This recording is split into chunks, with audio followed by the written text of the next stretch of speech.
What a pleasure it is to be here with all my Right Livelihood friends. It was a great, just at the hotel, to just be seeing everybody and giving hugs all around and just be cognizant of how much amazing work these people have done in so many places for so long. It really is a great honor to get to be in their company. And everybody else, thank you for bringing us together in all of this. I'm actually only here for a few hours. Sheila, too. I'm in the midst of a long organizing trip, and I caution you to be a little on edge tonight. I sort of began 6 weeks ago in Hawaii, and while I was there in Hawaii, Kilauea started.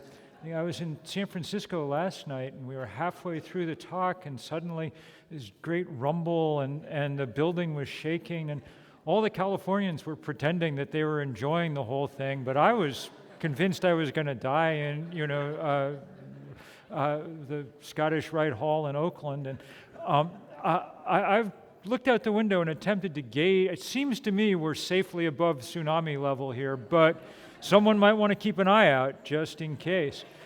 I'm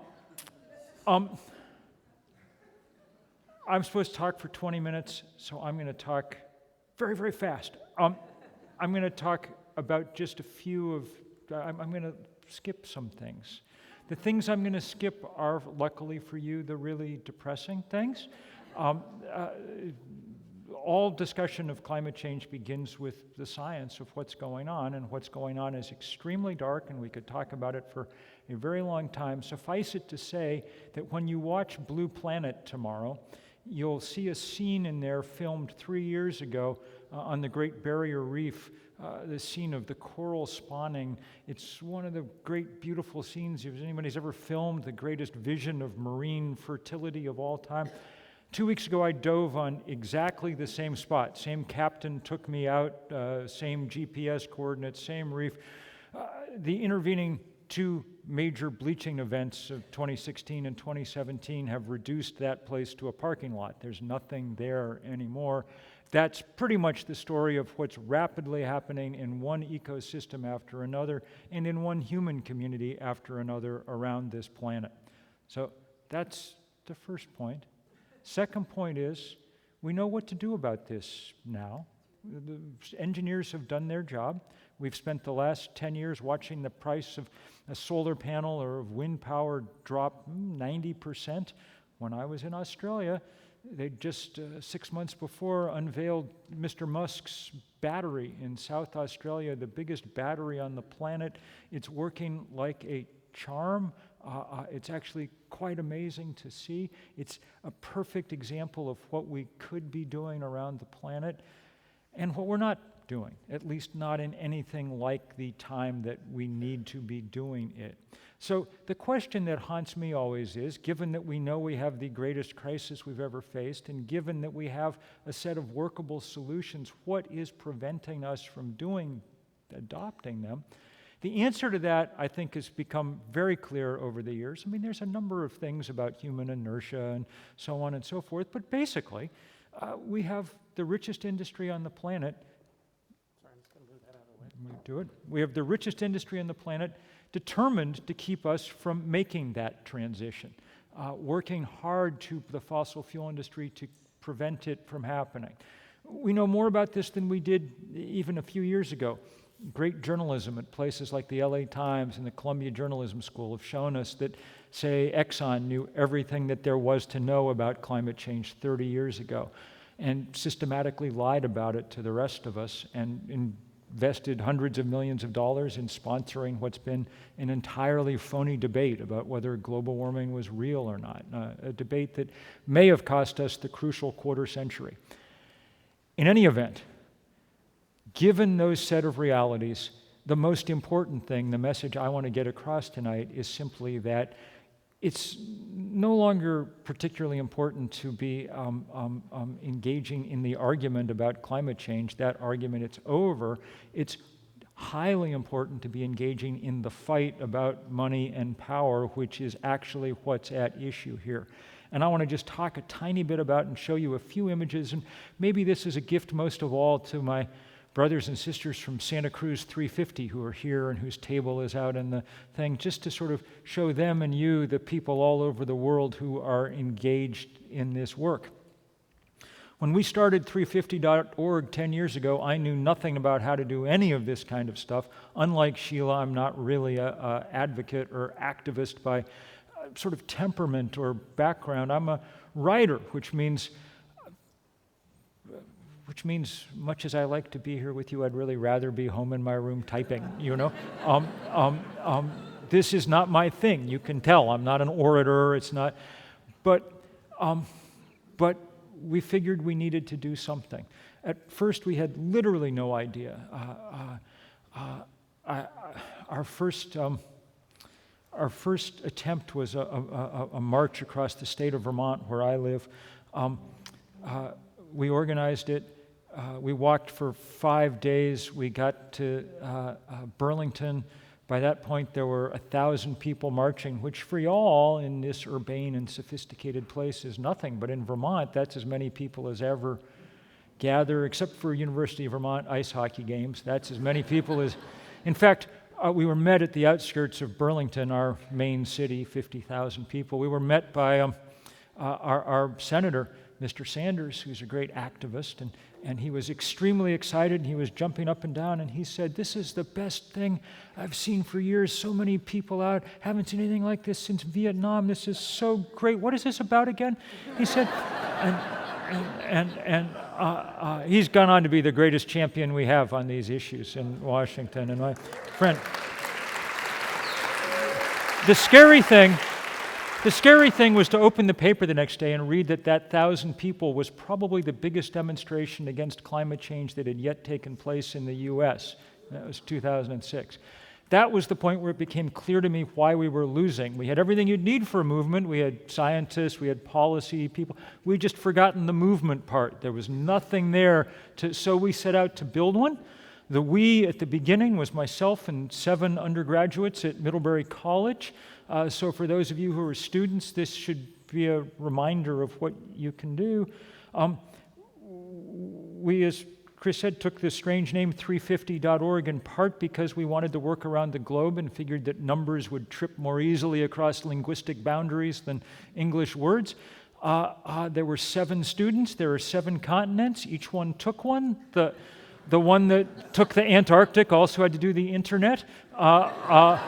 Off we went. Our job was to find people like ourselves. The first thing we did was ask people around the world to kind of organize a day of action. And a year later, we had a year to organize it, and to do something to kind of drive this message about climate change into the information bloodstream. We did not know if it would work because we had no money but we got the first sense that it might 3 days early. We told everybody to do this on a Saturday. On that Thursday, so we were sitting around our one-room office, our phone rang, and it was our leader in Ethiopia, who, like all of us, was a volunteer. Like most of us, was a she. Like a surprising number of us was 17 years old, and she was in tears, and she said, "The government took away our permit for Saturday, so we're doing it today before they can stop us." That was brave, because it's not a very nice government, but that was not why she was crying. She kept saying, "We wanted to do it the same day as everybody else. We want to be part of it with everybody else, part of the whole world. We don't want to spoil it for people. We're so sorry." And we have 15,000 young people out in the street right now in Addis Ababa. So we were like, "Luau, do not worry about the date. It's okay. You've done good." And indeed, she had. It set off 72 hours in which there were 5,200 demonstrations in 181 countries around the globe. CNN called it the most widespread day of political action in the planet's history. For me, what was most significant watching these pictures flood in, sometimes 10 and 20 a minute, was that I had always been told that environmentalism was something that rich white people did, and if you didn't know where your next meal was coming from, you wouldn't be an environmentalist, on and on and on and on. It took half an hour of watching to realize that most of the people leading this fight all over the world were poor, black, brown, Asian, young, because that's what almost all the world is composed of. And what do you know, exactly as interested in the future as anybody else, maybe more so, because the future bears down hard on you in these places. And so great wit and creativity brought to bear, great involvement of religious communities. It's very nice to be in this beautiful church, by the way. I never rose higher in the Methodist hierarchy than Sunday school teacher, so it's a really big pleasure to be in the pulpit, and I'm tempted just to stay for a long time, but I could literally show pictures like this all night. Those are your brothers and sisters in the Maldives. They face an existential crisis, which they're trying to illustrate by holding their meeting in the lagoon. The highest point in that archipelago is 2 meters above sea level. Not a good place to be on a rapidly warming planet, but they're fighting. Everybody was fighting everywhere. The pictures were, some of them, so beautiful. These all ended up in a file called 350 Adorable, and they were adorable, but they were also hard to look at. I mean, those girls are going to be refugees, and not from something they did, from something we did, So we've gone on to do, we think, over the years, about 20,000 rallies like this in every country around the world except North Korea, which, who knows now. And we've loved doing it. It's been the greatest pleasure. And if we had 50 years, we just would keep doing this stuff. We'd keep doing these giant art projects. So big we had to borrow a satellite. This one day when we did all these things, this was my very favorite in Santa Fe, a dried out riverbed, and when the satellite came over, 3,000 people put blue blankets overhead just to kind of bring the river back to life. It was gorgeous. If we had 50 years, we'd just keep doing this. Education is the best way. People change slowly, gradually, non-traumatically. It would be beautiful, okay? Be nice. We don't have 50 years. We had to start 25 years ago, and we didn't. So we're way behind the 8 ball now. So along with education, we engage in a lot of confrontation, too. And that's part of this deal at this point. These are pictures from the start of the fight against the Keystone Pipeline, which was really the first battle against fossil fuel infrastructure in the sort of modern era, a battle that now is everywhere. I came yesterday from Vancouver, where we were 2 days ago in Vancouver, raising money for the bail fund for the 200 people who've gone to jail so far trying to stop the Kinder Morgan pipeline. And there's lots of people in this room who've been working hard on that. But this was the beginning of that, and no one thought we could win. And yet we managed to, at least for 8 years. We've kept it at bay. Barack Obama finally blocked it, became the first world leader to ever say, here's a thing. It's good to applaud. It must be said it took him 6 years to get there. But first world leader say, here's something we're not going to build because of its effect on the climate. Donald Trump, of course, said right away, we're going to build it. And he apparently believes that he's already built it because he keeps saying that he has in speech after speech. In fact, it's not built, and I don't think it's going to be. The people in Nebraska are doing one hell of a job. Among other things, they've built solar arrays along the entire route of the proposed pipeline. They're going to have to tear up a lot of clean energy if they really determine to build this thing. But it's been beautiful.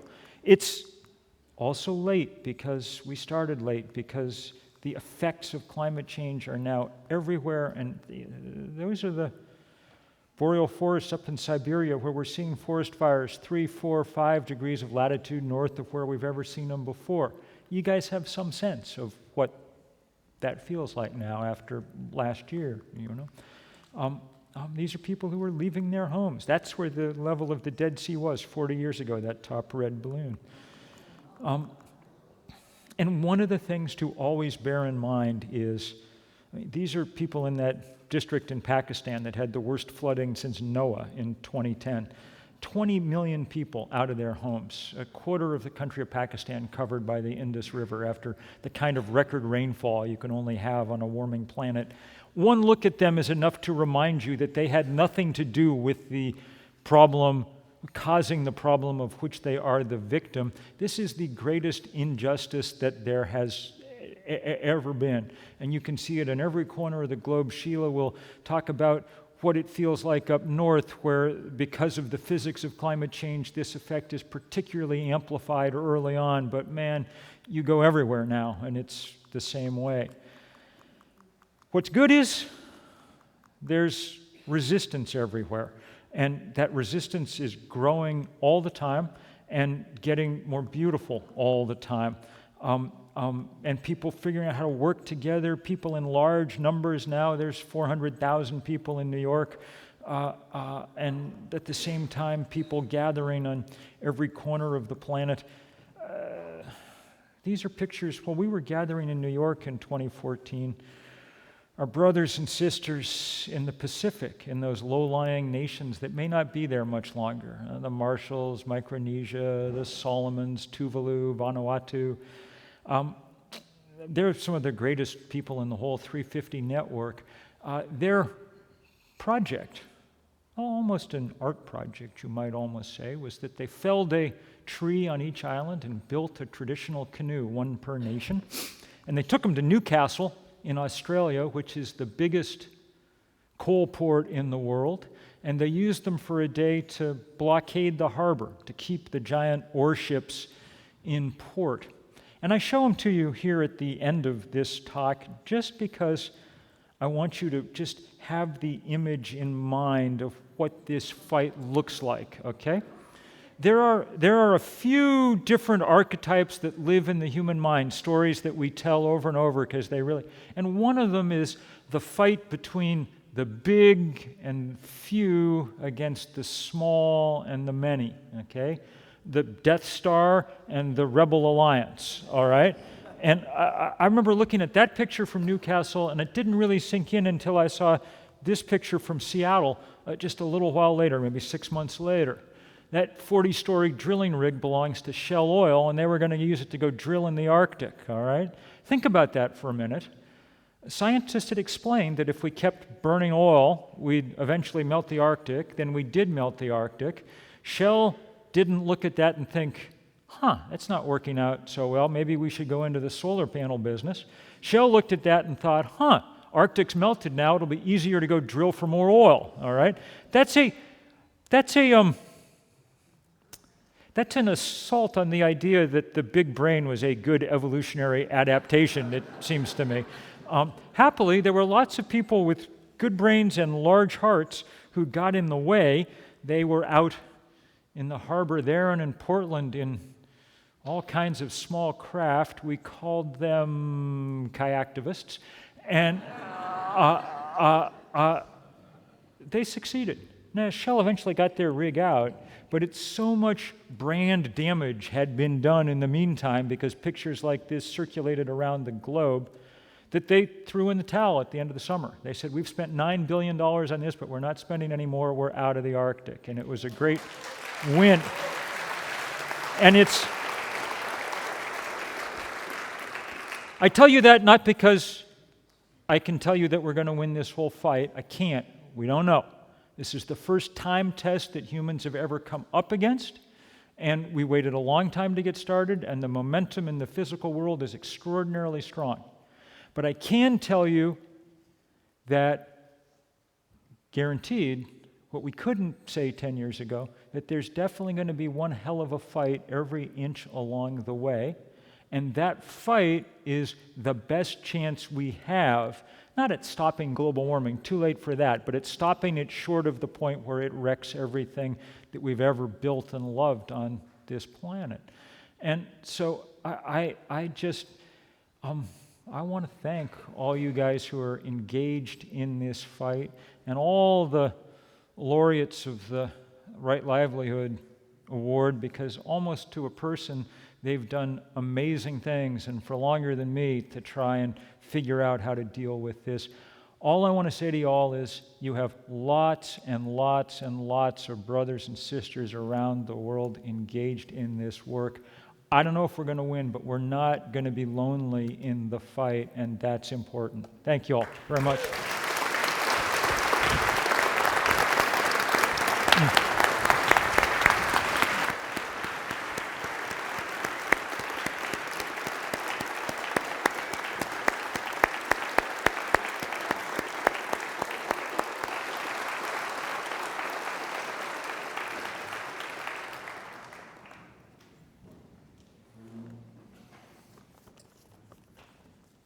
Is this microphone on? Yeah. Wow, that was powerful. Thank you, Bill. That was really, really moving. So I want to introduce now Sheila Watt-Cloutier.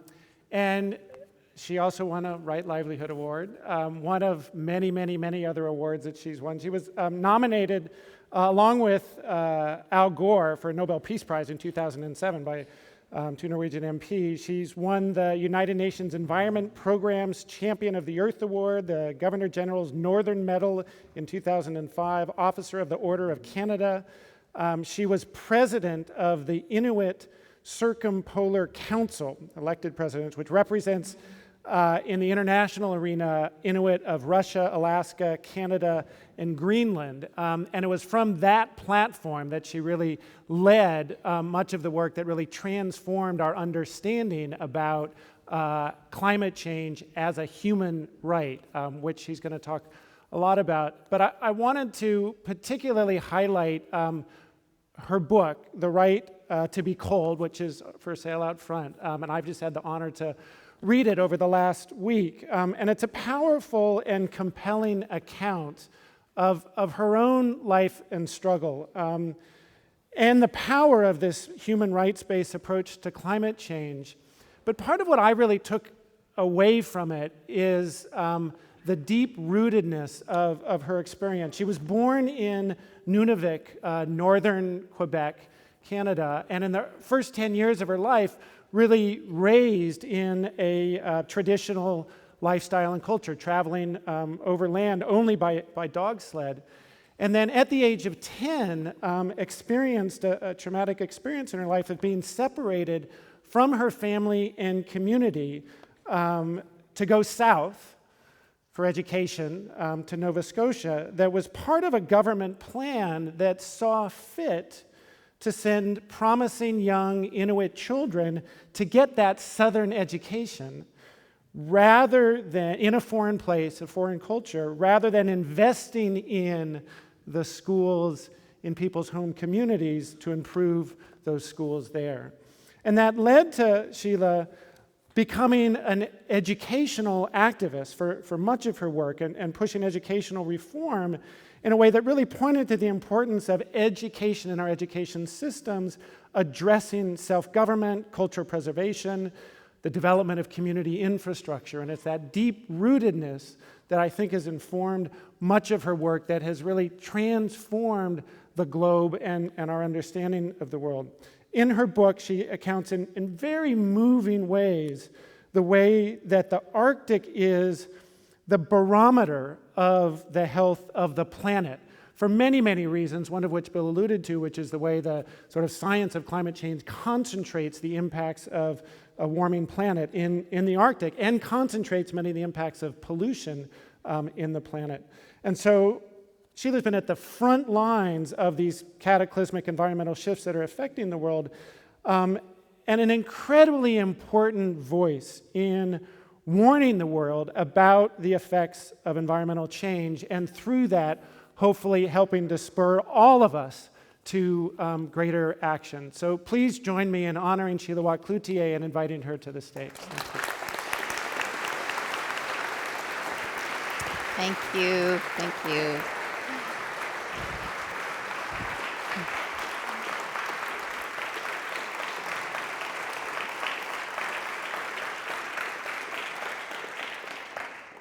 Unnusakut, unnukut. Ilunasi. Let me take you all in. California, a great place to be for 48 hours.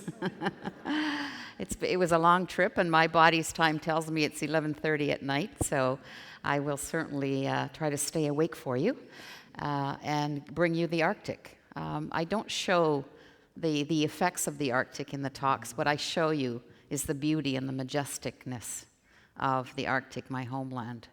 Not just in terms of the icescape and the landscapes, but of course the human faces that will come.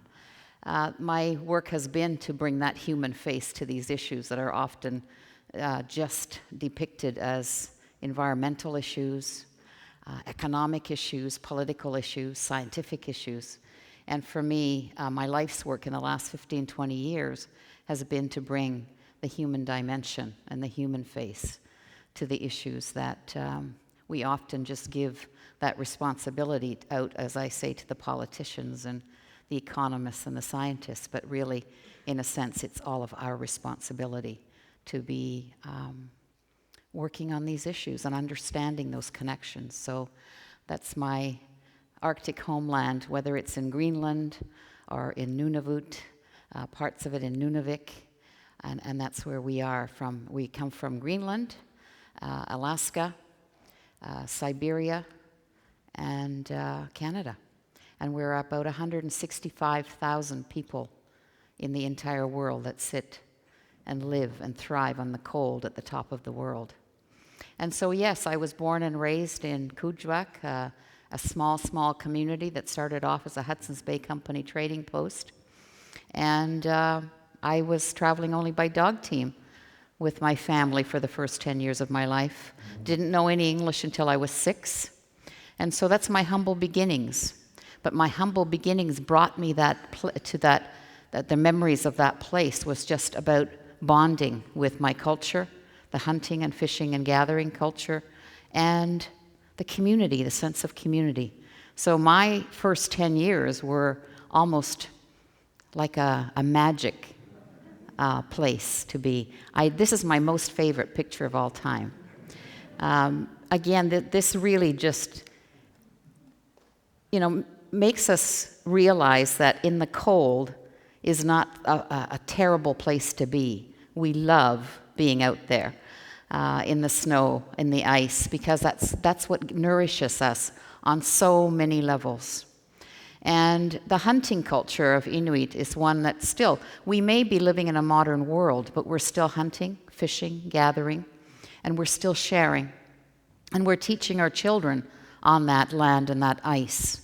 And the hunting culture of Inuit are not well understood for the power that it gives in terms of educating our younger generation for the opportunities and the challenges of life. And on that ice and snow, we call it our universities.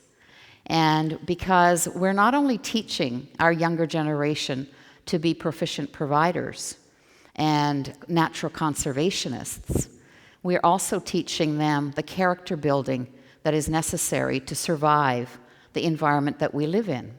But the character building is also very transferable to the modern world. We're not asking ourselves and we're not asking the world to stay in one place forever, but at the same time, the sustainable way in which we have taught our children is something that I think the world is longing to go back to on many levels. And so the Inuit culture that I was raised, and you saw the ingenuity of Inuit culture. We're not just victims, and we don't want to be depicted only as victims of globalization by any means. But you saw the pictures in Bill's, the protests. What were they on? They were on kayaks, right? The kayaks you call, the boats. Who invented the kayak? We did. So the ingenuity is brilliant. We're not just powerless, and we're not just there with no substance and no ability to survive and to be able to adapt and to adjust.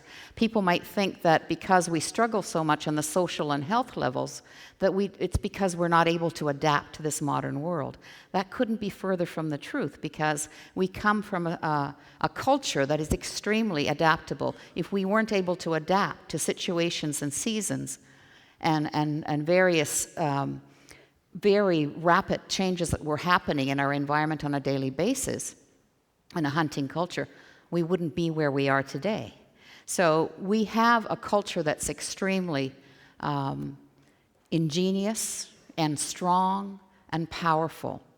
And so we invented the haya, and we are a people who have built and have the ability still, many of our men, to build a home of snow, warm enough for our mothers to birth in, for our babies to be in. And so that takes a remarkable architectural engineering capability to be able to do that.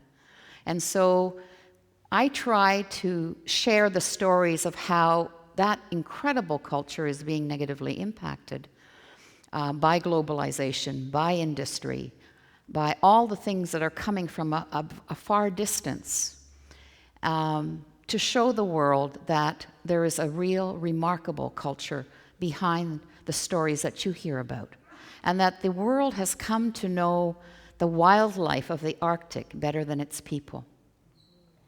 And oftentimes it's these big companies, that often will have the money to show, whether it's commercials, for example, big companies, showing polar bears and seals frolicking around drinking Coca-Cola, for example. The most unlikeliest partnership because one is lunch.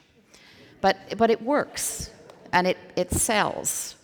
And so the world gets to try to see the world, the Inuit world or the Arctic world, through that lens of romanticizing issues in that way, rather than the real issues that need to be understood for the connectivity that we have with each other, not just in the Arctic, but with each other here in California.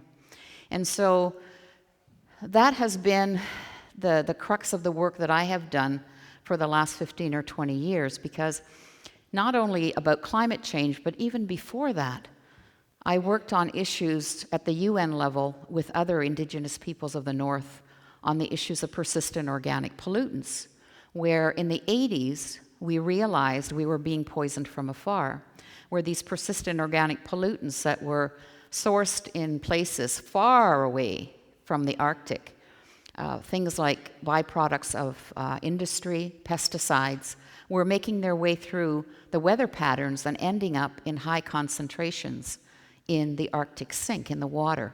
And our marine mammals, which we are avid eaters of, because they're very highly nutritious and keep us warm in the cold, were then being laden with this cocktail of toxins. And when we would eat it and ingest it, it would then again, of course, become high levels in the nursing milk of our mothers and in the blood cord of the babies as they were born. And so we knew that this was a major problem, and we became very engaged in this work on protecting our food source. And again, it was an issue that when the global community came together, many countries of the world, at the UN level to negotiate a convention that would minimize and get rid of, not just manage, but get rid of these toxins, it was considered a chemical story or an environmental problem that the world was creating, and it was ending up, we became the net recipients of these toxins in the Arctic. So for us, we had to really mobilize ourselves. Imagine 165,000 Inuit, trying their best to be heard above the fray of industry and the world that barely knew who we were, much less the kind of negative impacts globalization was having on our world. And so we were party to, and we were participating in all of the global negotiations around the world. There were 5 negotiating sessions in 5 different countries, which ended in Stockholm in Sweden, where we were influential in putting the human face to a chemical story and allowing the world to understand just how interconnected and connected we were to each other. That imagine, the toxins that African women were using, like DDTs, to protect their babies from dying of malaria, were being transported to the far Arctic, where the nursing milk of the mothers were then having to think twice about nursing their babies as a result. And that women of the world were carrying the brunt of the poor practices that the world was having on environmental issues. And so that was the start of much of the work that I did in the beginning. And so putting this issue as an urgent issue was a daunting task in itself. But we did manage to get a Stockholm Convention that now minimizes at least the dirty dozen that we negotiated in those days, what we call the dirty dozen. But there's always new toxins coming into play, and we can't be dancing in the streets because there's always going to be that. There's now flame retardants that are used, for couches and children's pajamas and so on, that are found in our polar bears in high doses. So there's always going to be more. And so we have to keep the issue alive on the front burner to ensure that our food chain, because it's not just about, we're the net recipients that get the very magnified and very heavily doses of this up in the Arctic, but certainly from the time these toxins are coming into the air, they're depositing everywhere along the way as well. So it's about all of us. And that's how we helped to negotiate this treaty, was to say that it wasn't just about the Arctic, but it's about all of us. And shortly after, got very heavily engaged in climate change, because the two are very paralleled. The POPs treaty and the health issue, the POPs issues and the health issues related to that, and climate change are both about cultural survival. They're both about health, first and foremost, and they're both about cultural survival of an entire people that are so far away from the source of these and don't benefit at all, very little from those industries that are far away. And so putting the human face to, as I say, to the POPs was very hard, but we managed to get the world to take notice and to do the right thing.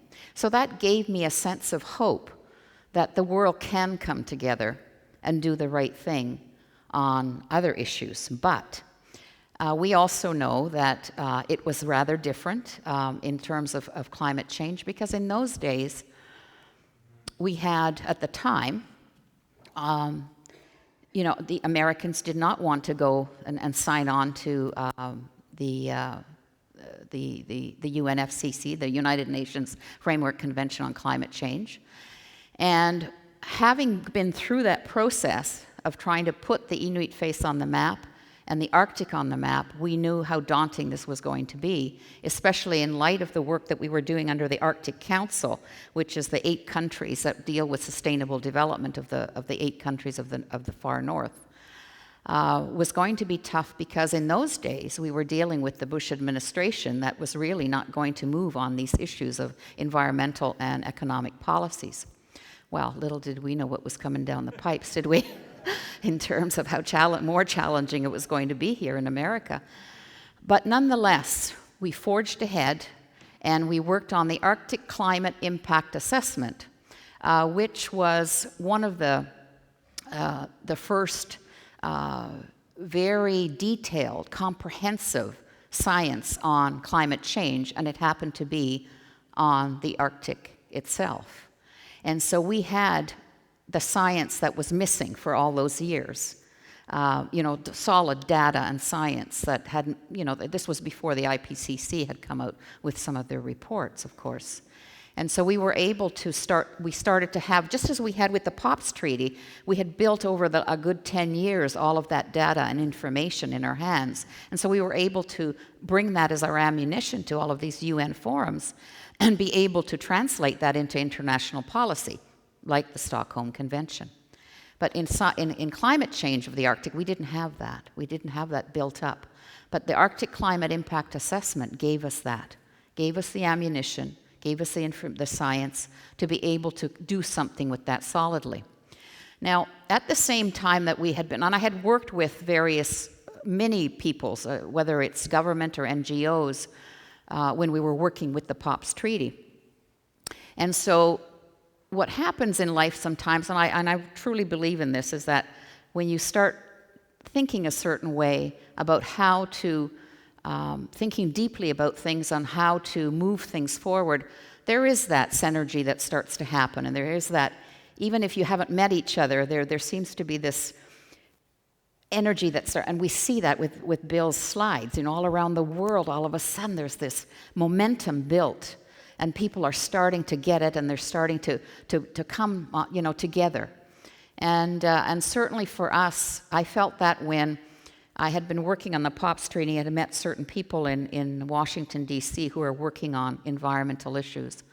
And other people had heard of our work and the influence, the good influence that we were able to have to change that around and come to that Stockholm Convention that now makes our country food safer on many levels.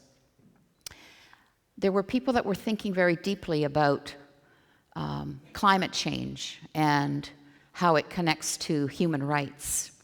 And for us in our boards meetings where I was elected, so I had boards to work with, we would say, what recourse do we have?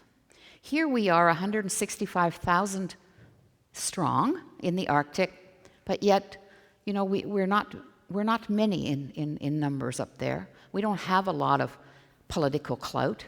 What recourse do we have? Here we have been poisoned from afar.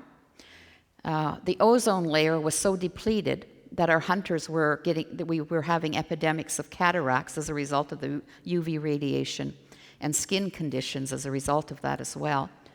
And now we're dealing with emissions that are creating havoc for our lives in the Arctic because we rely on that cold. We depend on that cold. We thrive in that cold.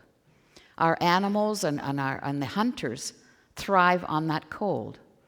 And here with the warming now, what are we to do? What recourse do we have? And one of our board members once said, is it lawsuits that we're going to launch and so on? But we didn't want this to be an issue of money. We didn't want it to become an issue where we're just become part of the same problem and system.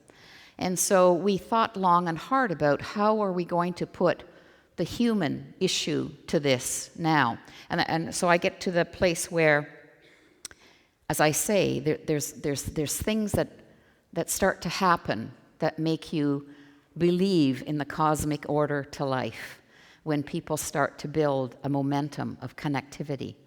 And earthjustice.org, right here in San Francisco, and the Center for International Environmental Law in Washington, D.C., had been thinking about these issues of connecting climate change to human rights in legal terms. And they asked, and Dan McGraw, who I had worked with on the POPs Treaty, had known of my work in putting the human face to the issues of POPs and making this a human story. So that's where that began. And they asked to meet me, and I was in Washington. And we ended up talking about these things because I needed to be sure, with the history that we have, you know, with Greenpeace and others, that really demolished, they severed the kind of trust that needed to be built in the years with the sealing industry and the sealing, that we were, in a broad stroke, were really affected by the animal rights movements. And if any of you, there's a plug that I always put in all of my talks, and if any of you, I would highly recommend that you watch a documentary called Angry Inuk by Alethea from Iqaluit, from Nunavut. That will just be a game changer. It is a game changer. It's winning all kinds of awards around the world. And it's just incredibly well researched on this issue of sealing and how the Inuit world has been so negatively impacted by that movement that started in the 60s. So please be open-minded and see that documentary. It is a game changer. So all of these movements that had affected our lives and so on are very much a part of why we struggle the way that we do today. Now I've lost my train of thought. I was saying what before? It's 11:30 at night, remember, for me. What recourse do we have, right? And so, thank you. And so we ended up meeting these legal teams that had been trying to place these together, who've heard of my work, and they needed to have, let's say, a client, per se. And we're very cautious, as I say, because of that history. So I needed to know who these people were all about. Were they trustable? Were they in it for the larger picture of humanity? Were they in it the same reasons that we would be in it for? And so after I met them and I was able to establish that trust and partnership, then it took a long time. It took 2 years before we decided to, when we finished the work of the petition, the legal petition. And not just signatories, it's not just signatures of signing, but it was a legal petition that we launched targeting the United States for their inaction as a violation, their inaction to lower their greenhouse gas emissions as a violation of the rights of Inuit of the Arctic. And so we proceeded with that, and it took 2 years for us to establish that work, and we launched it in Montreal at one of the United Nations Framework Convention on Climate Change. And it was quite, a tumultuous time. Any of you who will read my book will understand just how daunting of a task that was, and the kind of work that went into that work, and the kind of what we were up against, in terms of, we weren't trying to strike out. We were trying to reach out and educate the citizens of America, and we were trying to tap in to the highest self of America. And it was a gift, an act of generosity. And that's the energy that I brought with it. And I led that campaign, so I know it was not an act of aggression against America, but it was an act of generosity from the hunters, from an ancient culture, to an urban setting that had largely lost its place in understanding these connections of nature. And it was reaching out. And we knew that the civil society of America was moving forward in these areas. And I think we helped to move it a few inches more in those days. The Inter-American Commission on Human Rights chose not to, at the time, move forward with our Inuit petition, but they did ask for a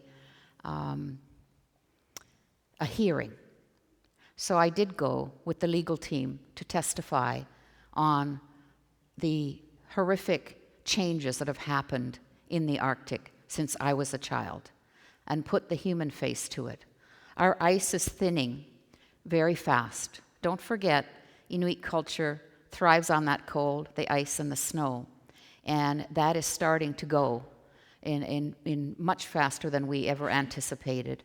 And it is starting to go to the extent where many of our hunters are falling through the ice. Many are perishing as a result of that. Even the seasoned hunters are having trouble reading the conditions because the ice is forming differently, because the Arctic sink is warming, and it forms differently in the fall, much later. And the period is much shorter in terms of the hunting that we do on that ice.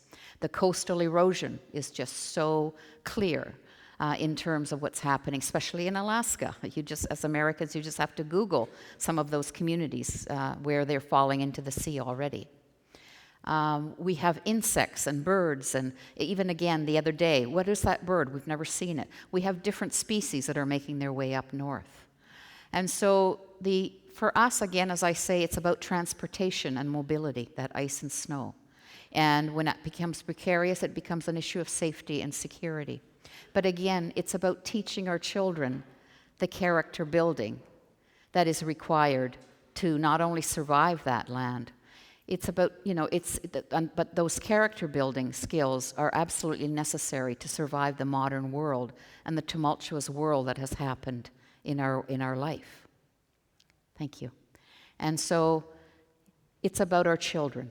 This is about our children, our families, a way of life that through the tumultuous changes and the traumatic historical traumas that have happened in our world, we are struggling with the highest suicide rates in North America.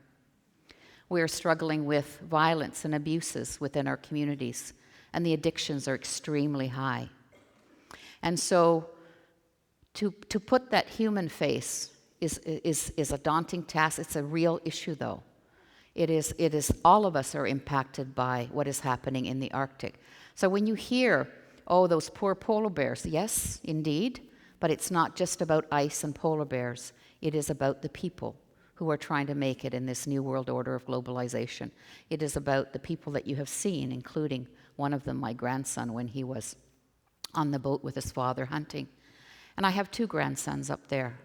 And in the last year and a half that I have been back to my hometown of Kuujjuaq, I've lost 3 grandnephews to suicide. And this is very real for us.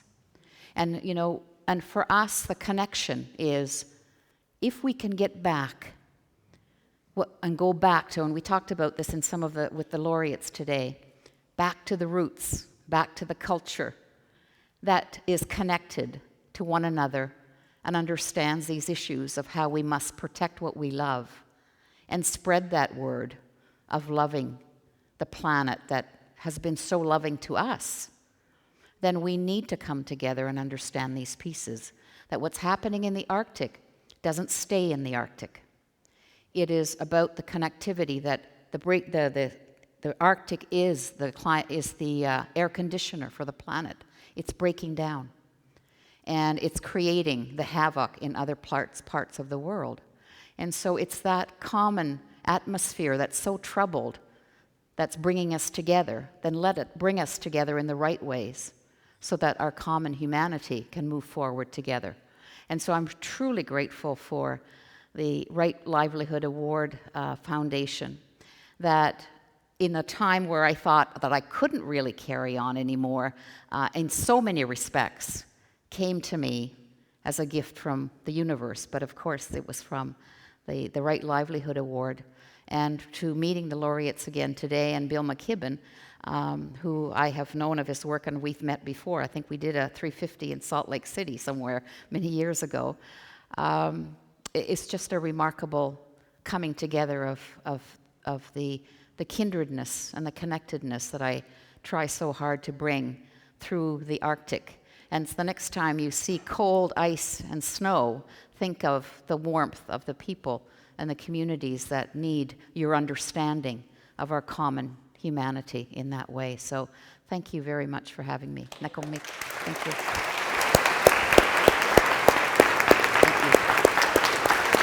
Thank you.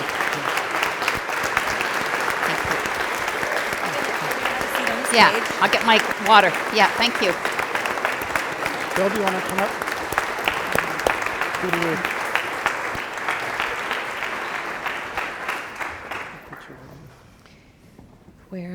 Which seat? You This get right one? in the middle there. In the middle? Sheila. Okay. I need a bit more water, I think.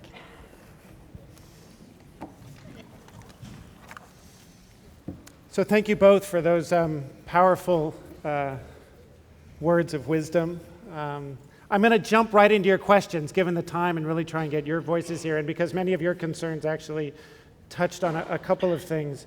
And Bill, I want to start with you. You talked a bit about the fight, and that it's a fight about money and power. And there's a couple of dimensions of that I wonder if you could elaborate a bit on. One has to do with, you mentioned Elon Musk and the rapidly falling price of solar energy and other renewables. And the question is, to what extent do you think we're reaching a tipping point in which the economics of renewable energy and climate change might be working in our favor? And let me sort of do a connection to that, because there were a number of questions here about the alternative perspective is, can we truly fight climate change within a capitalist economy with the growth imperatives that are part of that? Those are small questions. Yeah. This is Santa Cruz, so you got to ask the big questions, right? Look, 75 years from now, the world will run on sun and wind because it's free, and free is a difficult business proposition even for the oil industry to beat eventually. But on current trajectories, the world that runs on sun and wind in 75 years will be a broken world. We have to make the transition much, much faster than economic forces will do it on their own. And I think we have a lot of the technology that we need to start making it, but we need to push the political and economic system to move much, much faster than it's going. There are ways to do that to one degree or another, within the system that we have, I think, but it means being disruptive and pushy. So for instance, we launched this divestment campaign 6 years ago. We're at the point now where it's the largest. This was Naomi Klein, who's my fellow 350 board member, and I sort of dreamed this up, modeled on the one that helped topple apartheid in South Africa. We didn't know how well it would go. It's gone much better than we thought 6 years on, it's by far the biggest campaign of its kind in history. We're at $6 trillion worth of endowments and portfolios that have divested. Earlier this year, New York City sold its $200 billion in pension funds out of the oil, coal, and gas stocks, and the same day announced that they were suing the 5 biggest oil companies on the planet.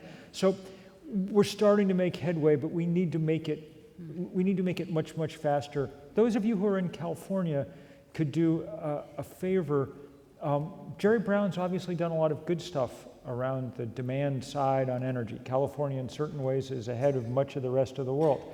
But he's refused, and California has not taken any steps at all to slow down the production of oil, to go after the supply side. This is the 3rd biggest oil state in the country. And so people are asking him now with increasing fervor, and you'll hear more of this as we approach this climate summit in the Bay Area in September, more and more people saying, time for California to stop granting new permits for oil wells and to begin closing them down, especially beginning with those oil wells that pretty much uniquely to California are in people's schoolyards, next to their hospitals, next to their homes, all of that. Mm-hmm. Governor Brown, he's the freest guy in the world. He never gets to run for anything again, so what does he care? He's uniquely positioned to be able to stand up to the fossil fuel industry. So give him just a little tap to help ensure his legacy on all of this, if you would.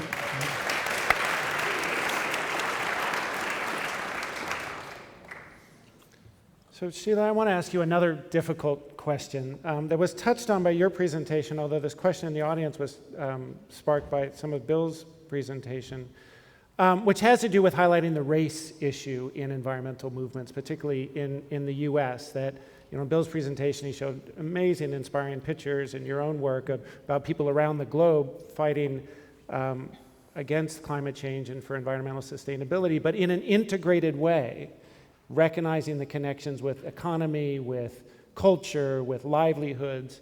And yet we have a US environmental movement, and this is the words of the question, that continues to attract a predominantly apolitical white elitist movement. There may be questions about the characterization of that, but I think there's a truth in it that's important. And the question is, how can we adequately shift the conversation and discuss how climate change is inherently a social justice issue, not just an environmental justice issue, and help bring those with privilege to be accountable to and show up for all the other racial justice and economic justice issues that are so important to communities of color. Mm-hmm. Well, I think the start is to hear those Indigenous voices that are most impacted by, the world's unsustainable way in which it's doing business. Hear those voices, because on the ground we can tell the stories of the impacts. And it's surprising to me that my book came out in Canada 3 years ago, and yet it's not in the schools. We're just not. We get somewhere, and people talk the lingo, the political lingo, to say we are in it to understand the Indigenous stories, the Indigenous challenges, but yet don't go that extra step to ensure that younger generation is understanding it, whether it's in high schools or universities, to even have not just mine, but other stories that are coming out on the issue, the historical context of why we struggle the way we do. And for us, our economy, our culture, all of those are all interconnected. We don't silo or separate any of those issues for us. And for us, economy is not these lofty, huge, businesses necessarily, but for us, it's about families going out there, providing for their families, and being able to sustain themselves. The ratio of success, or even the definition of success, is very different for us in our smaller communities. And we're not all out there to try to make it big in terms of our economies, but to do well in protecting our lands and our environment and our way of life as it connects to our smaller economies that work for us. And so it's very different when we define, a successful economic floor for us, a world for us, as it would be for the cities and for the urban setting.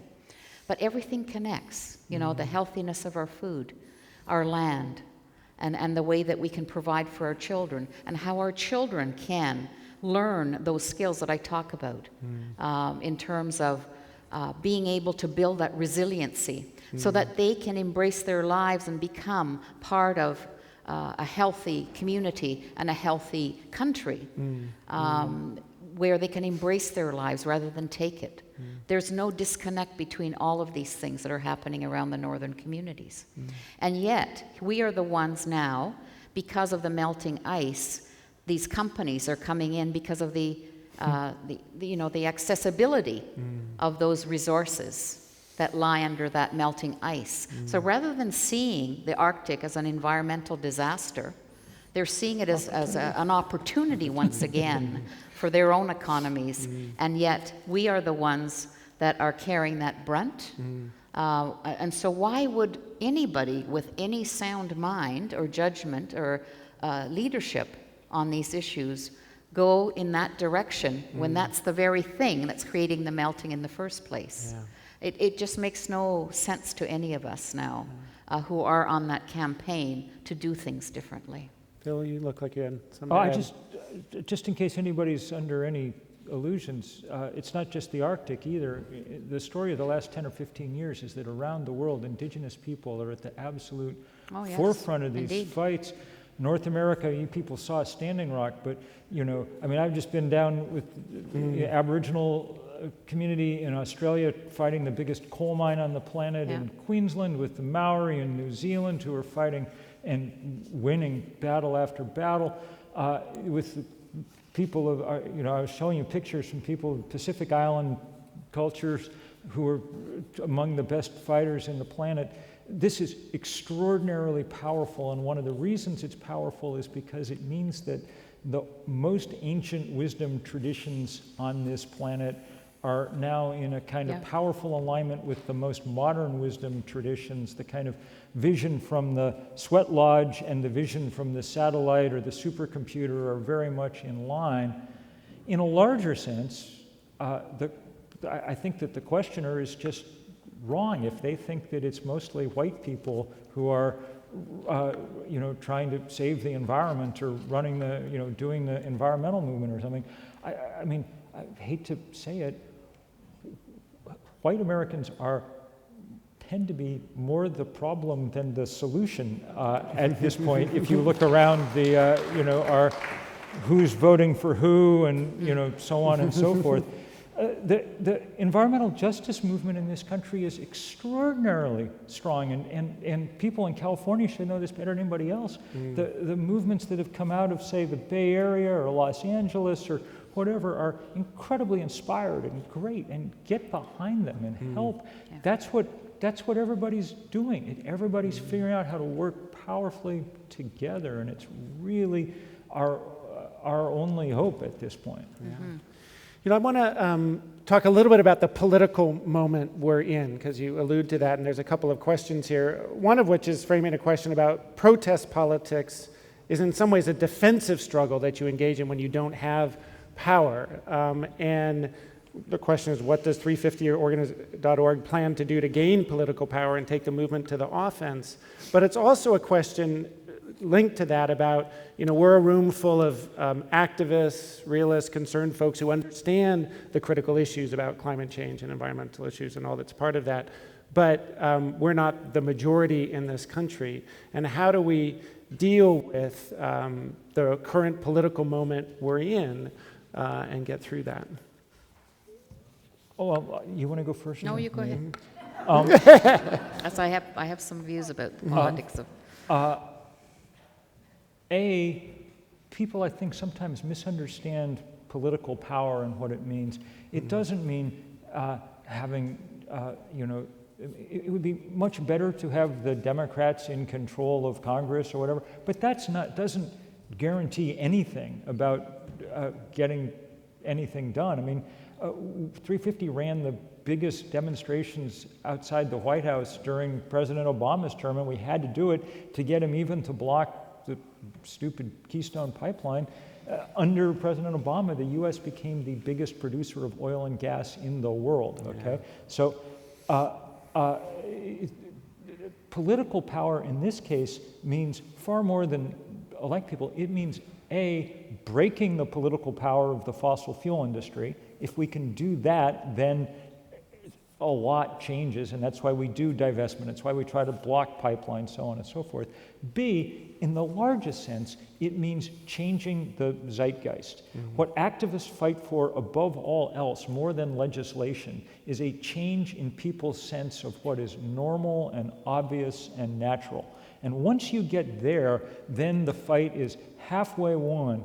The example is, so, say, what happened with gay marriage. It was only 6 years ago that both Barack Obama and Hillary Clinton were still against gay marriage in this country because it wasn't yet polling well enough. But organizers did an amazing job in shifting the zeitgeist, the cultural understanding of this, to the point where now not even the Republicans bother to really oppose it because they know it's pointless.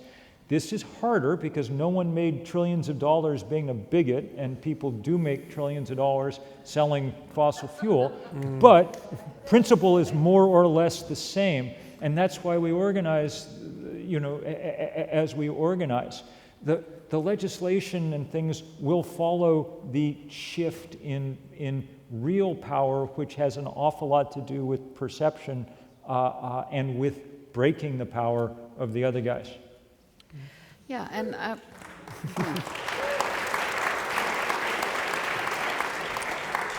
and I think we can have different angles and different ways and different styles in saying the same thing. For us in the work that we did on the POPs Treaty, I've always said that as Inuit, we mobilized ourselves, we got to know the science, and we got to know the political arena. We had some great advisors as well, but we used, and I led that campaign as well, and I used what I grew up with culturally, and that was not, and I'm not knocking protesters by any means, because as I say, each of us has a means and a ways and a style to address these issues and try to make a mark. But for us, we were successful in that round in particular because we engaged in the politics of influence rather than the politics of protest. And that was helpful to that cause, as we educated people and reached out to people and reached out to the commonality that we all have, the mothers of the world, that had to band together to understand these issues, and those who have children and families, being poisoned, at the nursing milk level was something that we really were able to engage people in.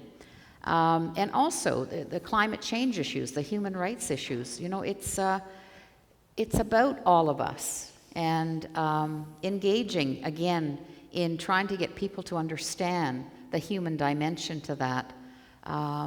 It may take longer sometimes to have that approach, and it may be different coming from that. And not all, because there's been lots of great stuff happening, at Standing Rock and other places, even in Labrador, against the falls there, the Muskrat Falls, against the development there, and the protests were quite effective. So I'm not suggesting that all Inuit don't protest, but we've been able to do a lot of that work as well by reaching out and educating others on these issues and coming to that place where we all are there from the heart and not just from the issues that separate us, but what bonds us together in the fight for our common atmosphere, the healthiness of our common atmosphere. So there are different ways and different styles that we have used to come to the same means of addressing these issues, Yeah, good. Yeah.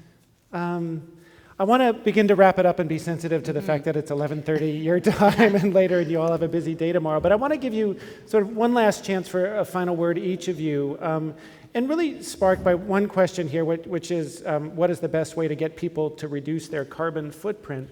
But it's really a bigger question about sort of the links between individual action and global action and global awareness. That how do we think about our work in our own locality here at the UC Santa Cruz and the city of Santa Cruz, while also linking to that global work and global perspective? And any final words you want to add to that? And maybe I'll start with you, Sheila, and then finish up with Bill. you know, again, as I always say it, because I come from the Arctic where we're being so negatively impacted by all of these things that are happening to our world on a daily basis, where we have to think about our own safety as you go. So for me, it's about learning about what's happening to the Indigenous world, not just the Arctic, but as Bill says, I mean, he travels more into the farther distances down, you know, where he's been able to rally the voices of Indigenous peoples in further places than I have. And so it is about the Indigenous world. And the Indigenous world is not, again, victims. We are more than that.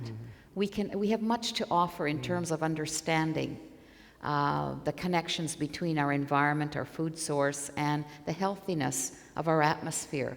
We have lived with those. I mean, when I spoke with, or not, I heard that, is it Chairman Lopez who was here? I don't know if he's here tonight. This morning, talking about his community here and the history of that right here in Santa Cruz, and the trauma that they've been through and what they've lost in that. It is the entire world, the Indigenous world, that still remains that connection to its healthy environment and its culture that is the most negatively impacted, but yet we are the ones who can model that sustainability. And if only people would not look to us as people who know very little, because they're only seeing the consequences of what's happened in the history of colonization. And if only we could start to emerge as part of the solution to what we're dealing with globally, I think there'll be a stronger movement when you pay that respect to the Indigenous voices and the Indigenous experience in the world. You know? I really do.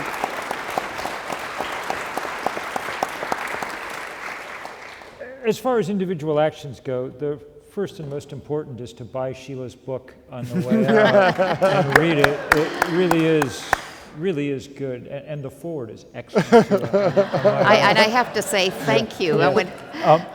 I have to say thank you, Bill, because when I read that forward when it came in, it literally brought me to tears. So I'm very, very grateful for you having written that for me. On individual action, I said at the beginning, everything begins with science at some level. If the science was granting us a number of decades to work on this problem, then the right response to this would be make some changes in your own life and let other people see them. When your brother-in-law comes over at Thanksgiving and admires your Tesla and gets one himself, and then the solar panels, and slowly over time we make this generational shift, and that's how change should come.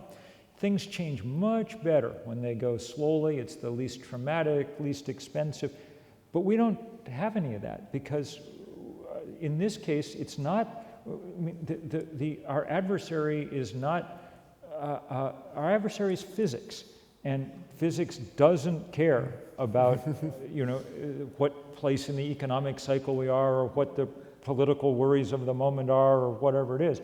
It's just telling us we have to move with lightning speed at this point. So my roof is covered with solar panels. I drove the first electric Ford in the state of Vermont, on and on and on. I try not to fool myself that that's doing anything to stop climate change. The most important thing an individual can do is not be so much of an individual. Join together with other people to build the kind of movements that have some chance at changing the political and economic structures enough that we might get a hold of this. That's why we set up 350. That's why there's people from 350 Santa Cruz volunteering out there to make it happen. And there's plenty other groups and things that are doing it, but that's how it works at this point. If we're going to do it, we're going to do it together. And then if you have some time left over, by all means, go screw a new light bulb, because that matters too. And I would add, I just want to add something to him. And I would add to your science the traditional knowledge of Indigenous peoples. Amen. Yeah. Amen.